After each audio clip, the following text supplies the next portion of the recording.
Hi there and welcome to Manningham Christian Centre's Sermon of the Week. I'm so glad you joined us. My name is Matt Wyatt and I'm the lead pastor here.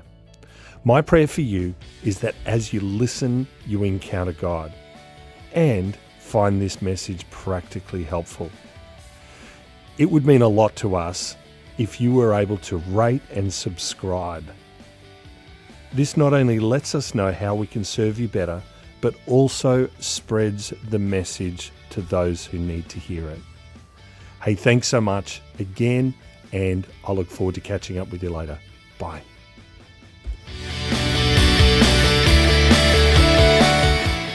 Great to chat to you. Thank you, Bill, for the invitation. It is a privilege to speak to you. It's a privilege to follow the people who stood at the front and the names who are on the screens. Having run a church for 20 years, the saints that you lose are painful. And for some of you, that would have been painful seeing some of the saints that you've lost. Isaac Newton once said, "If I could see further than others, it's because I stood on the shoulders of giants." At the front here with the giants, on the screen with the giants, we stand on the shoulders of giants. And in our nation, we stand on the shoulders of giants as well. And Bill had asked me to reflect on a series we've just produced. And as a way of introducing the material I want to bring to you tonight, I want you to watch a trailer which should come up.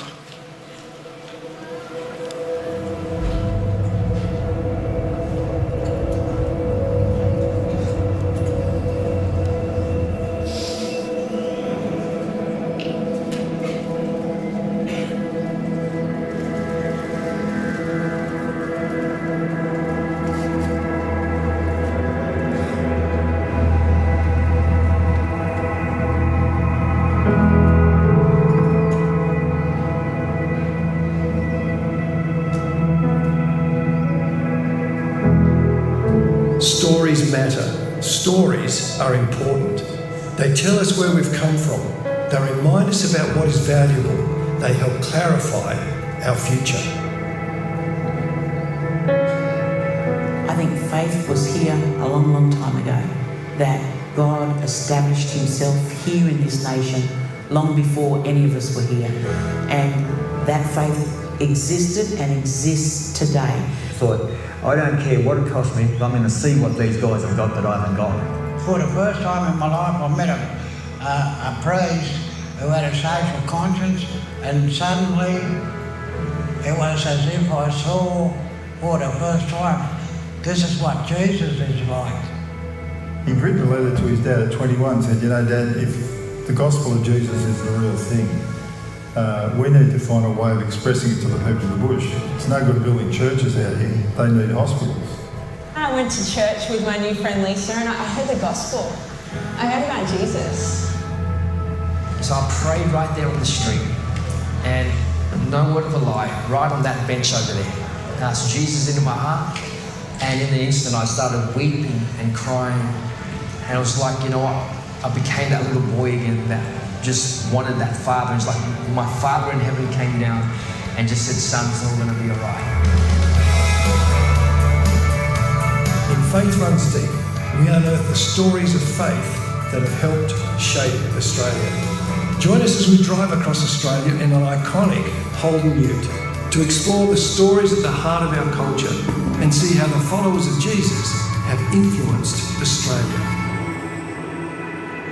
We will discover stories of faith from history and today, of people with deep personal faith who have profoundly shaped this nation.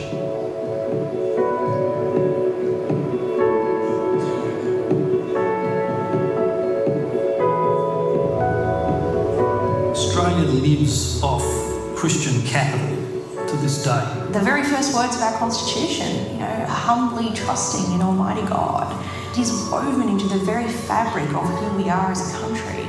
Billy said afterwards that he'd never come across spiritual hunger like it in Australia. You can tell thousands of stories of people who had their whole life transformed and started new lineages of faith in Australia. That's the consequence of meeting Jesus, is that you want to do what he did. You want to be his instrument, if you will, for good in the world. I believe when it comes to faith in this nation, there's an opportunity, a great hope That we're not dealing with a group of people who hate Christianity or hate God. We're actually dealing with people who don't understand Christianity, who don't understand who Jesus is and what he's done. For me, I think for faith to run deep in Australia, it starts in families. They change the lives of dozens and dozens of kids who had no other opportunity and almost nobody knows. That's a remarkable thing. One day I heard this thump and there was a tree just by the back fence there and it just fell over and it didn't pull a root out of the ground. It had rotted out right underneath. That's something that I don't think we want to see happen to our culture because the deep roots of Christianity are really critical for the health of the nation.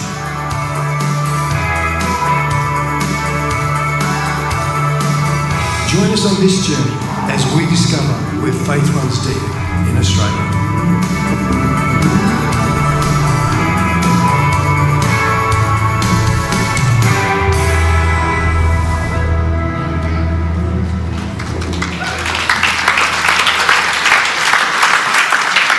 We filmed a number of our series overseas. In the middle of COVID, we realised we weren't going to be able to leave our lounge room, let alone leave the country. So we decided we wanted to focus on our nation and put together this series, Faith Runs Deep. For those of you who would like to know, Faith Runs Deep is a 12-part DVD. Now, I know, there's a bunch of you thinking, seriously, Karl, who has a DVD? Well, apparently a lot of people do. There you go, I see your hand. But you can also stream it from our website. We've got a Watch Plus streaming platform, and just for this conference, we've actually done Jesus the Game Changer 1, Jesus the Game Changer 2, and Faith Runs Deep. And for this conference, you can get the three of them for $60. 10 weeks, 10 half hours, basically, 13 half hours, 12 half hours. There's about 16 hours of material, and for $60. So see my friend who I met this afternoon. But also, if you'd rather read, we actually put 20 stories together in a book, an anthology, because there's more material in this series than we were able to put on the DVD. We interviewed, on the video series, we interviewed like 45 people for Faith Runs Deep. So some of those stories, you can read about them. And so why does all this matter? Well, one of the things I want to say to you why this matters is because stories matter.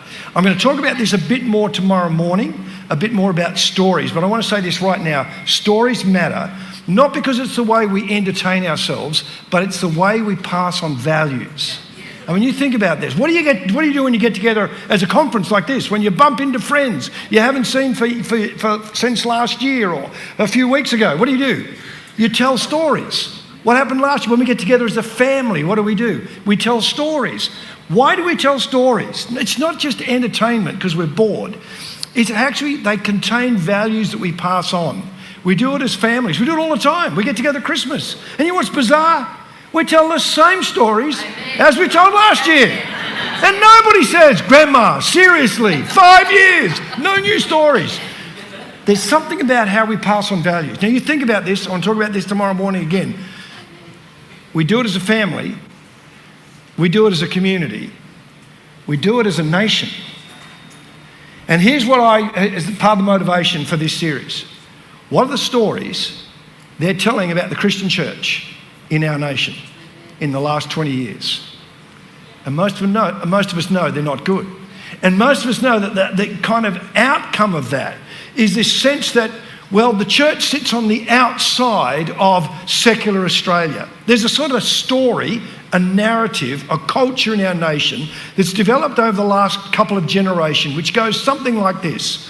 When Australia was settled by the convicts in 1788, and they sent shiploads of convicts out here, they were the offcuts of England that no one wanted. They shipped them to Australia. They were a godless secular group then, and all these years later, we're a godless secular group now, and nothing's ever changed, and the Christian church almost sits on the edge of that. And there's this sense that we almost be apologetic that we're the church within Australia. There's this idea that we're a great nation, fantastic nation. If it wasn't for the church messing it up, we'd even be better. Is that true? No. Absolutely. But the deal is this. We will say that here as a group of people, as Christians gathered together. In a secular environment, are you quite as confident? And that's one of the things that we need to deal with, because the trouble is, and here's the motivation, we are losing our stories. And we need to create, quoting somebody else, fortresses of memory that helps our nation understand who we are as people. The name Faith Runs Deep actually doesn't come from us. It actually comes from a guy called Clive Hamilton. He's not a Christian. He writes, I think he's actually from Sydney. I don't know him personally. He writes a lot of material in secular spaces, especially like ABC Religion, ABC Online. And in 2015, which I know was a long time ago, 2015, he was writing an article on the online article on the ABC site. And it was kind of asking the question about PC. Do you remember PC? When we were talking about being politically correct?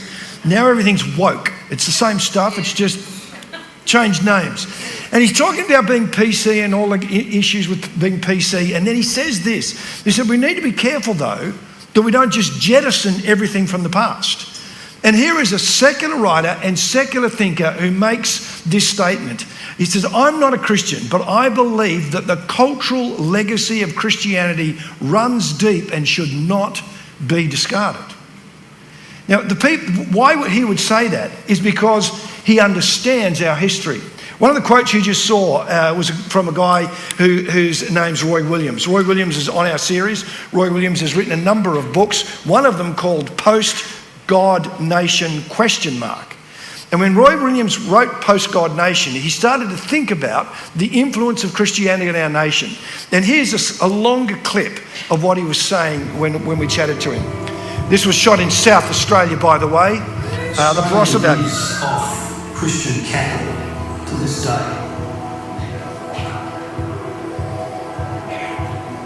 Most of our institutions, our ways of thinking, our patterns of individual behaviour are rooted in the Christian church. I realised how ignorant I was. Even as a well-read, practising Christian for 15 years, I realised how ignorant I was of the history of my own country. And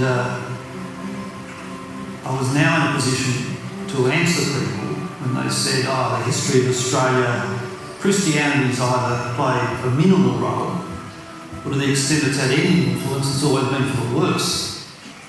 So interesting what he said, that there's this notion that that Christianity, if it has any, it's had a minimal role, but any role that it's had has been a negative role. And what Roy Williams discovered when he did the research and wrote the book Post-God Nation is that's simply not true. Our role is to tell the stories of faith that have helped shape our nation. That's what we've got to do. We've got to remind ourselves, we've got to remind our children, we've got to remind our communities, we've got to be those who are confident about these stories. So what are the stories? Because you might be thinking, I'm not really sure about the stories. I know about our church, I know about the church influence our churches have, but what about those stories? Tonight, I want to give you a snapshot of some of the stories that we can tell about how Christian faith, Christianity and Christians have shaped who we are as people. That is really significant to who we are as a nation. And one of those is that faith was here from the start of European settlement. You actually saw Sandra Dumas on the trailer. She's a pastor and Tweed Heads. Her and her husband Willie run an Indigenous church in Tweed Heads. And when we chatted to her, she said, as she said on the clip then, I believe faith has been here for centuries and centuries before any of us have been here. Some of you will be nervous about that. That sounds a bit like syncretism. But keep in mind that in Ecclesiastes chapter 3, the writer of Ecclesiastes says God has put eternity on the hearts of humanity. Remember when Paul was talking to the church at Rome, in Romans chapter 1, verse 20? What does he say? Nobody has an excuse, whether you've heard of Jesus or not, because you, in a sense, you'll be judged by how you responded to what you saw, because the invisible qualities of God have been made visible through all of creation. And that's what Sandra is saying. The Indigenous of our nation have always been spiritual people. She goes on to say, we needed Jesus and that came. But that's why the Indigenous of our nation are such spiritual people. But what about those who are on the First Fleet?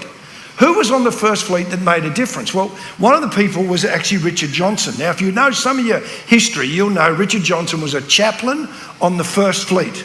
And he came out as a chaplain with the 6 or 7 ships on the First Fleet. So why was Richard Johnson on the First Fleet? And some of you will think, well, good cushy government job.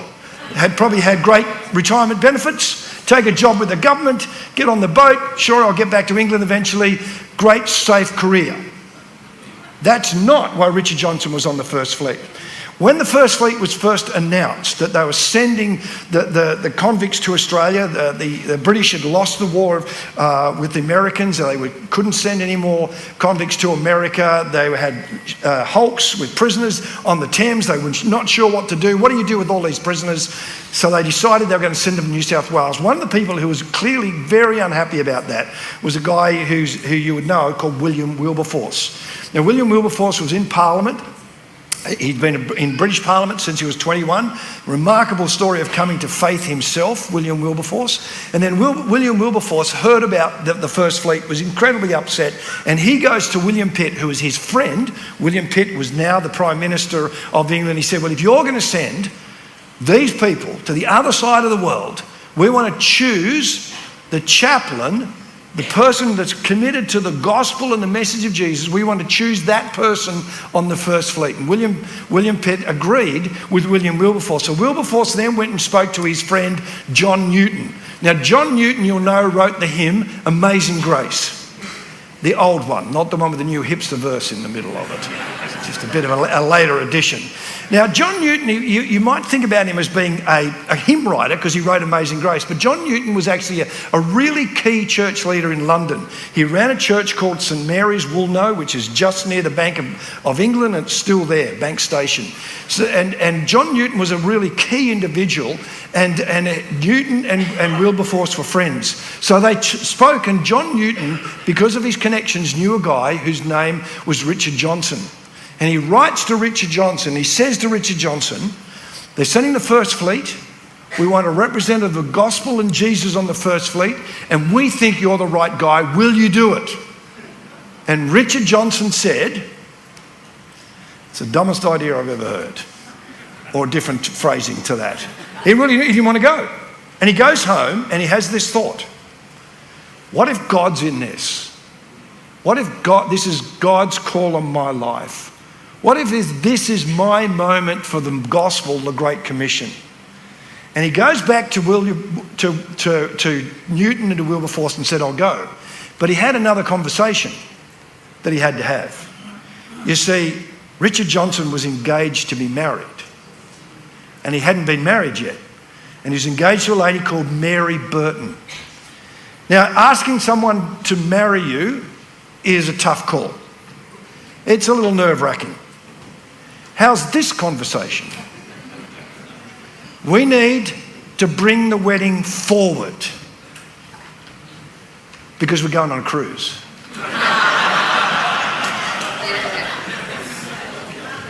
You imagine that conversation? Do you know on the First Fleet, there was one married couple. One married couple. Richard and Mary Johnson. And they came to Australia because they wanted to bring the gospel to this part of the world. And they were followed by Samuel Marsden, who gets a rough deal in history, some of it justified, but Samuel Marsden actually took the gospel to New Zealand. Samuel Marsden and Richard Johnson were followed by Moravian missionaries, Wesleyan missionaries, the Church Missionary Society, the London Missionary Society. They went across to New Zealand, they went through the islands, who are now, today, 95% still Christian. The intriguing thing is that Richard Johnson being on the First Fleet was not just an influence on the First Fleet, even though he went home and felt like he'd been a bit of a failure. Was not just an influence on the First Fleet, it set the tone for who we were as a nation. And that was actually continued on after him for years and years and years. Richard and Mary Johnson, Richard Johnson and Mary Burton ought to be held up as enormous heroes of faith within our nation, but they're hardly ever mentioned. They brought the gospel here and they set the tone for who we are as a nation. The next thing to see is the treatment of Indigenous people. And what happened in the earliest years, and if you look at the stories told about the Christian church, what we're told is that we've failed the vulnerable, as in children, and that's clearly shown through the Royal Commission in the Institution of Abuse of Children. We've failed those who are struggling with their sexuality, and we've failed the Indigenous and failing as an institution. That's the story that's often being told. And the intriguing thing about the Indigenous is that there's a sense that the Christian church has failed the Indigenous in this nation. But that we've been hurt by association more than what the church has actually done. And in the earliest years, Christian missionaries were the people who actually made the most difference. There's a guy called Robert Kenny. Robert Kenny wrote a book called The Lamb Enters the Dreaming. Robert Kenny is a lecturer at La Trobe University. We asked him onto the series. He didn't want to do it because he's not a Christian, he's not a person of faith. But The Lamb Enters the Dreaming is about the first Indigenous people in Victoria, one Willie Wimmera and Nathaniel Pepper, who became Christians in Victoria. But in another place, here's what Robert Kenny said about the Indigenous and who cared. In the mid-19th century, secular belief in a future for Aboriginal Australians, or the right to that future, was difficult to find. Those who believed in such a future were driven not by visions of a democratic equality, still less by Enlightenment philosophy, but overwhelmingly by dogged Christian faith. The only ones that cared, who believed that we were one blood with those Indigenous people, a quote out of Acts chapter 17. We went and filmed at a place called Warringezda. And Warringezda is on the Murrumbidgee River, and it's just near a place called Darlington Point. It was started by a guy called John Gribble. John Gribble in 1880 started Warringezda. John Gribble had a relatively comfortable life with a congregational church in southwestern New South Wales. But he is watching literally Indigenous people die under trees, and no one cared. So he got this land together, and it's owned now on a farm. It's actually very hard to get access to. There's only one building left that we filmed in front of. And John Gribble starts Warringezda to give Indigenous people an opportunity. Nobody wanted to see it succeed. He would catch the train back to Sydney and beg for money that it would continue. Settlers wanted to push him off the land because they wanted the land for their own sheep and cattle. It was people like John Gribble and Lancelot Threkold and others who made an enormous difference, motivated by their love of Jesus and their love of the Indigenous people in this nation.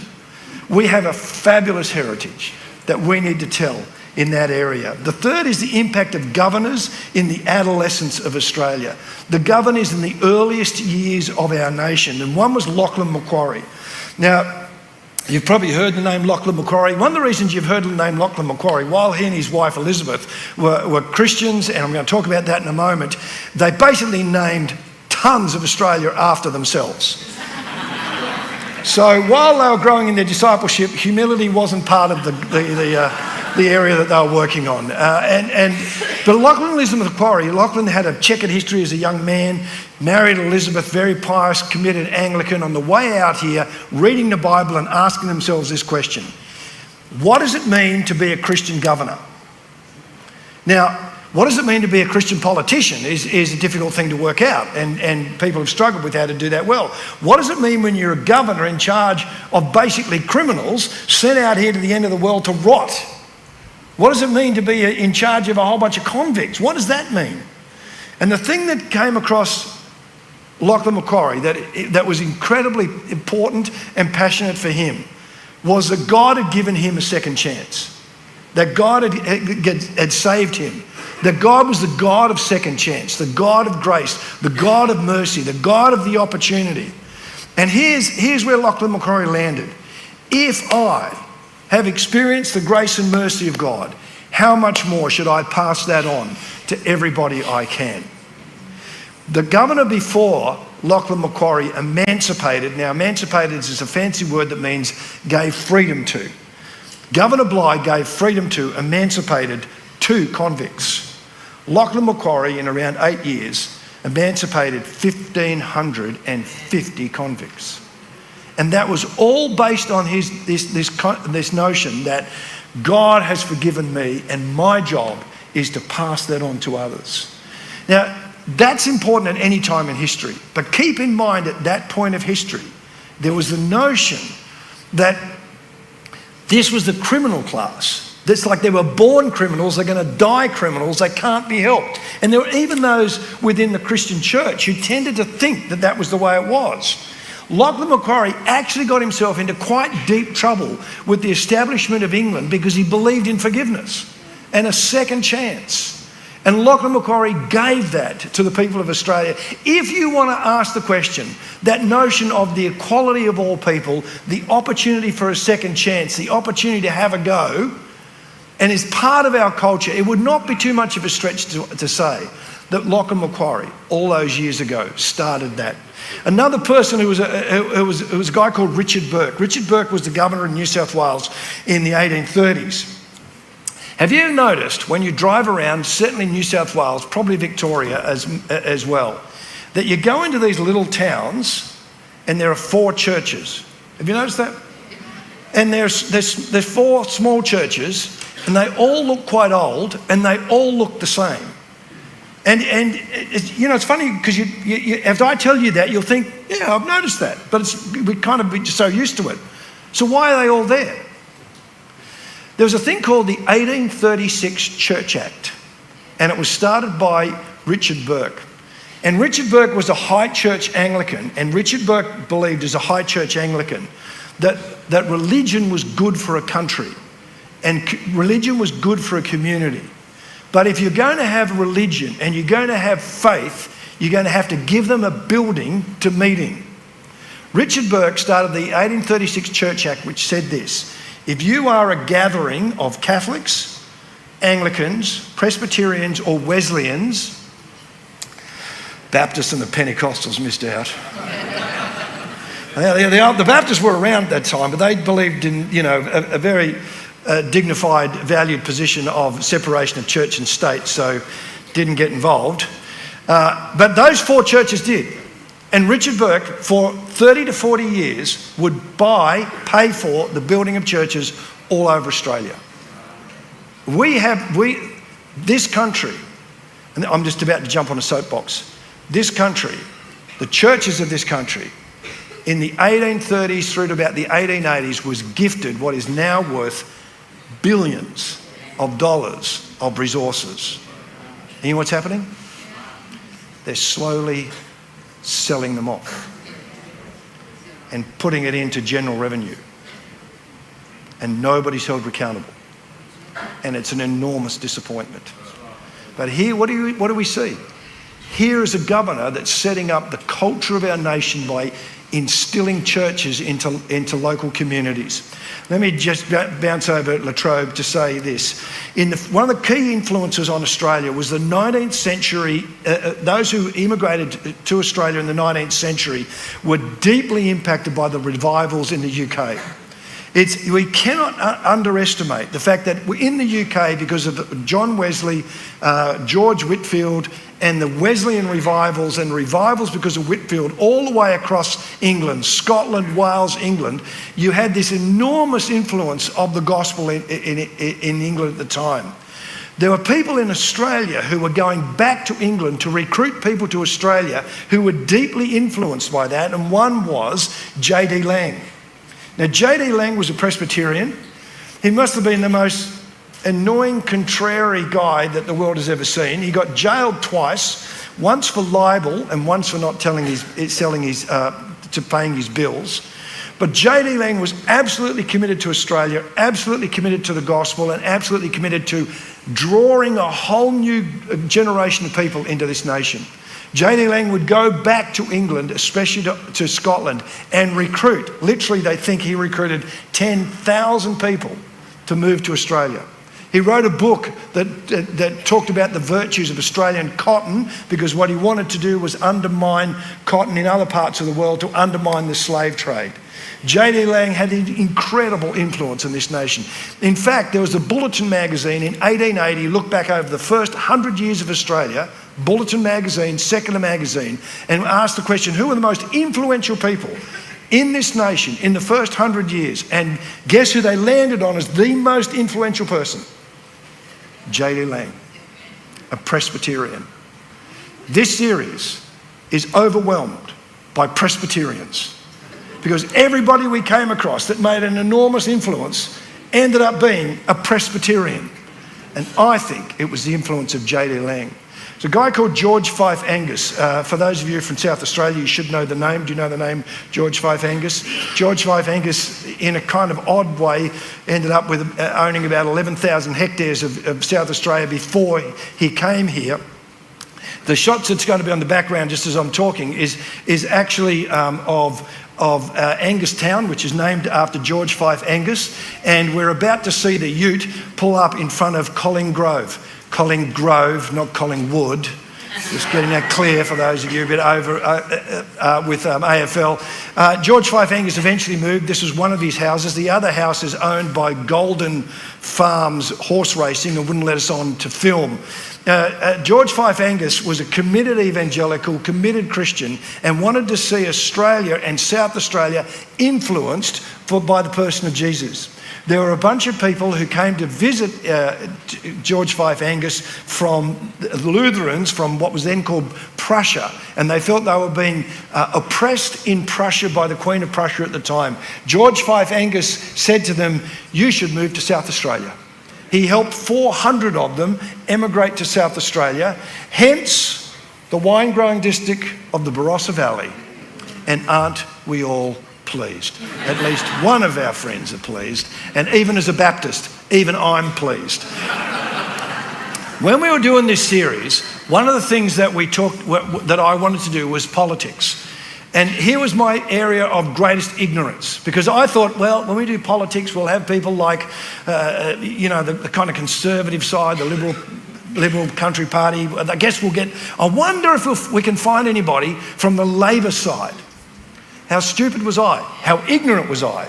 And one of the things that we discovered as we looked at the history of Australia was people with, like this, W.G. Spence. Has anybody heard of W.G. Spence?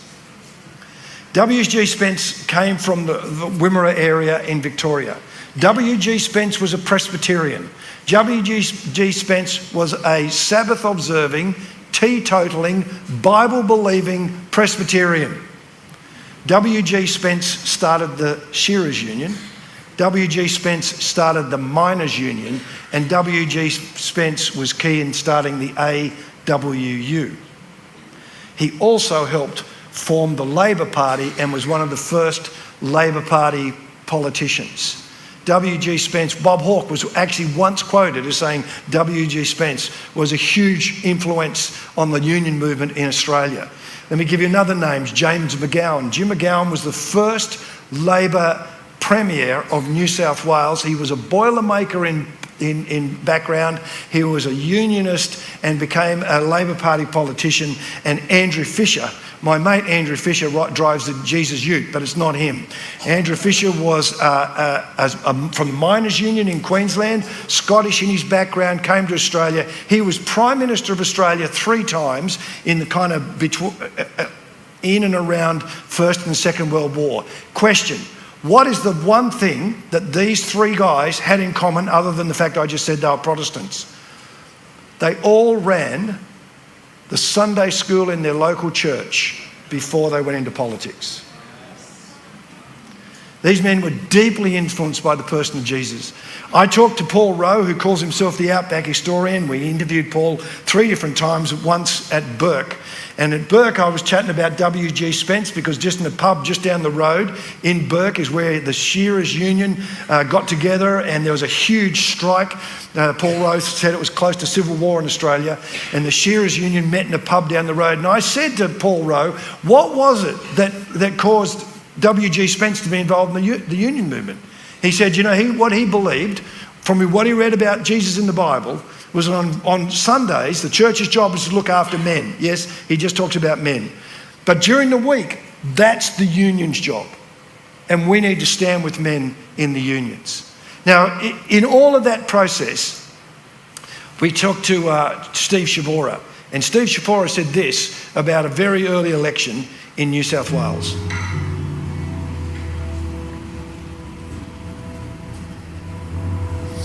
back at the start of the Labor Party and the Labor movements in Australia, there was Christian involvement. In 1891, for example, in the New South Wales Labor Party, in its first election, 35 Labor MPs are elected. 21 of them are evangelicals, 9 of them are Methodists. In fact, at the time, the Catholic newspaper, the Freeman's Journal, complained about the Labor Party, saying that this is a party that's just full of Bible punchers and pulpit thumpers. When was the last time you heard the Labor Party described as Bible punchers and pulpit thumpers? Here is this notion that until the Second World War, and then after that with the movement into Marxism and some of the Labor movement following that philosophy, before that, the Labor Party and the Union movement were dominated by Protestant Christian leaders. If you were in the Labor movement and you had a union gathering, who did you want to speak for you? Was someone who could read and someone who could speak and someone who could be trustworthy. Mostly they were Christians. What we see in our nation is a deep influence of the person of Jesus, and some of our great social institutions had their origins in Christian faith, and one of those is the Royal Flying Doctor Service. For those of you who don't know, the Royal Flying Doctor Service was started by a Presbyterian. And John Flynn was a Presbyterian minister. Here's Paul Rowe just chatting about the start of the Flying Doctors and John Flynn, I think.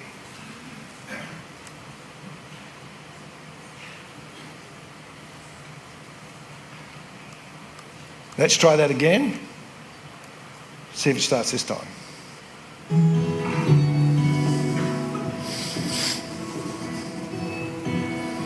The Royal Flying Doctor Service was not started by the government, not at all. No, it grew out of the imagination of one young bloke, actually. Yeah. Wow, who was that? John Flynn, and he lived in backcountry Victoria around Horsham before the turn of the 20th century, son of a school teacher. At 16 he got a call from God. He thought, I want to do something for Australia.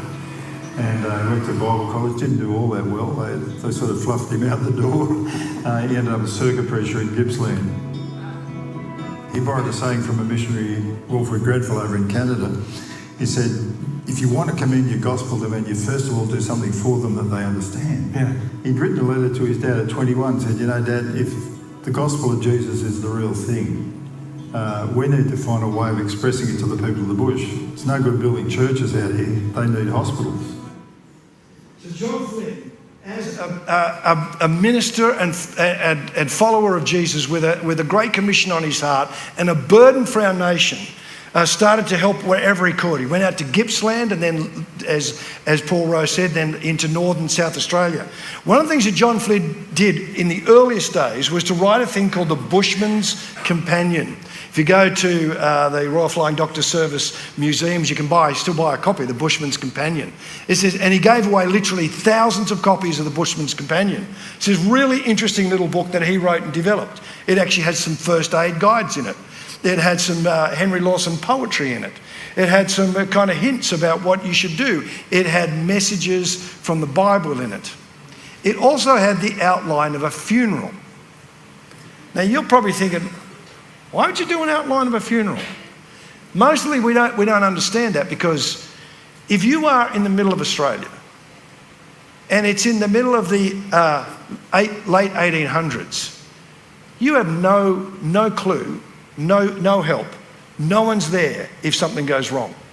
You are days walk or ride away from the nearest station, which is then potentially weeks away from any help, like a hospital. And John Flynn had heard about some guys where one of the bushmen had died, and so they had a funeral, the bushman. So they dug the grave and thought, what do we do? And they sang, he's a jolly good fellow and old lang syne. Because they had no idea. And one of the stories that John Flynn told all the time, apparently, was a guy called Darcy Moore. And Darcy Moore was up in the Kimberley area, fell off his horse, and apparently did serious damage to his spleen. They dragged him, it took a day or so, his mates dragged him to a place where there was Morse code. The Morse code, they get the Morse code to Perth, but the trouble is it was so far they had to go from one place to another place to Perth on Morse code. They got a doctor in Perth, and over Morse code, the doctor asked a bunch of questions. They tell him, they come back to him and said, you're going to have to operate. But these are his mates. What have you got? Condy's crystals and a razor blade. And over Morse code, he talked them through an operation. Then he got on a boat from Perth and spent about 6 to 7 days going up the coast and then all the way in, and Darcy died the day before he got there. And the point is this, what was John Flynn's heart for the people of the outback? He wanted families out there. He wanted people to live out there. He wanted the safety for them. And hence this notion, and he worked actually with Hudson Fish, who started Qantas, and they started developing what would be an air ambulance. But intriguingly, one of their biggest issues was communication. So how do you communicate out there? No phone, no internet, nothing. And it was so. And the trouble is, for Morse code to work, you needed power. And how do you get power out there? So John Flynn, developing the plane, goes to AWA, which was the biggest telecommunications group in Australia at the time, and says to them, this is what I need. I need this out in the bush. And they said, look, that's decades away. He's like, I don't have decades. So he goes to a guy whose name was Alf Traeger, who came from the back blocks of Adelaide. And he talked to Alf Traeger, and Alf Traeger came up with the pedal radio, which actually gave the opportunity for the bush to speak to places where they needed help. Not only that, Alf Traeger, John Flynn, the Royal Flying Doctor Service actually also became the basis of the School of the Air. What are all these stories telling you? And I'm saying to you, this is a small piece, that our role is to tell the stories of faith that made our nation. That's our role. And our role is to help people understand the stories of faith within our nation. And the problem is, while we'll sit here together and go, yes, we've got an important part in our nation, in the wider community, we tend not to. We tend to feel a bit apologetic about our place. We feel a bit unsure about whether we should push in to our space. And yet what we need to understand is that this nation, one of the 4 reasons that this nation was set up, and Stuart Piggin and Robin Lydner write about this in their book. 1 was a penal colony. 2 was the idea of a military spot for the British Empire in this part of the globe. 3 was trade from this part of the globe. 4 was an evangelical experiment. And there were those who said, what if we place Christians right in the beginning? What if we place the gospel of Jesus right in the beginning? What if a nation starts with the message of Jesus right at the beginning? And you might be thinking, well, that's clearly a bit of a failure, Karl. Except if you go back to the 1950s. Now, I'm not saying 1950s was Christendom. I'm not saying that 1950s was perfect. Don't hear me saying that. All I'm saying is, if they set this up as an evangelical experiment, what does the 1950s tell us about what Australia was like? 95% of people ticked a Christian box in the census. Now, keep in mind, when they did the first census in 1901, it was 96%. By the 1950s, it was still 96%. 3 out of 5 people said that they went to church every week. I was chatting to Joe about this. Don't believe those stats, but at least they said they were going to go to church. Here was this notion, and there was a guy called Robert Inglis, who was a writer in wrote in the Current Affairs, just a secular writer, and he looked at Australia and he said this: by sheer weight of numbers, you would have to say this place is a Christian nation. Because the people who went, what they said they held to, and when Billy Graham turned up, the clips you saw in the trailer, 25% of Australia, 3 million people turned up to see Billy Graham. 1.25% of the nation actually signed that they're following Jesus. That was 143,000 people. You know that the biggest crowd that the MCG has ever had was in May 1959 when Billy Graham held his last gathering, 140,000 people. If you do a tour of the MCG, they will tell you that's the biggest crowd. At that point, we were closest to revival. At that point, there was a deep influence of Christian faith on our nation. At that point, the evangelical experiment looked really strong. So what am I saying to you tonight? What is the message coming out of tonight? What are we saying? Our role is to tell stories of faith. Our role is to tell the stories of faith that made our nation. But to quote another writer, who I won't mention because half of you will love him and the other half will hate him, Jordan Peterson. Jordan Peterson has a chapter in his book 12. I don't agree with everything Jordan Peterson says, but his book 12 Rules to Life has some good stuff to say. And one of the things he says is put your shoulders back, get your head up, look people in the eye, and speak about what we believe in. And if I want to say anything to the Christian church, and I've said this a lot around this series, don't take this the wrong way, but stop apologising. Stop being sorry for what you believe. Stop apologising as if we don't have a place. Stop pretending that we're out on the edge and everybody dislikes us. Stop pretending that we haven't had a deep, lasting influence in this nation. Be people. Be those who are proud of our heritage, proud of our faith, proud of what we stand for, and recognise that we have helped make this nation the great nation it is. Not so we can say, oh, we should be in charge. That's not our role. But our role is to be proud of who we are. And our role is to be upfront, clear, unapologetic. As Bill was saying before, Jesus is what's going to make a difference in our nation. That happened in the past. That will happen in the future. I look forward to working with you to see that happen. Bless you guys. Thank you. Well, thank you so much for joining us today. My name is Anna. I trust that during the service, God was moving in your heart and His presence was where you are. Just before we say goodbye today, I'd love to give you an opportunity to say yes to Jesus. If today's message spoke to you, or you've been considering believing in Jesus as your Saviour, then I would love to invite you to do that now. Would you repeat this short prayer after me? Dear Jesus, I believe that you are the Son of God.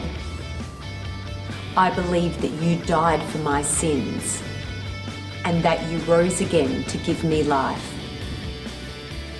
I ask you to forgive my sins and be my Lord and my Saviour. I open my heart to you today. Amen. If you said yes to Jesus today, we would love to hear from you. We would love to celebrate with you, pray with you, and help you start your Jesus journey. Visit our website, manninghamcc.org, and go to the I Said Yes page. Fill out your details, and one of our leaders will get in touch with you. We would love to hear your story. Hey, thanks for joining in today and being part of our service. If you enjoyed today's service, would you click the share button and subscribe to MCC so you can stay connected? We all need some good news, and we would love to hear how God has spoken to you today. Visit manninghamcc.org and fill out a good news story form today. If you would love to know more how to grow in your relationship with God, then Next Steps provides the path for you. Visit manninghamcc.org to find out more. Thanks for watching. We'll see you next time.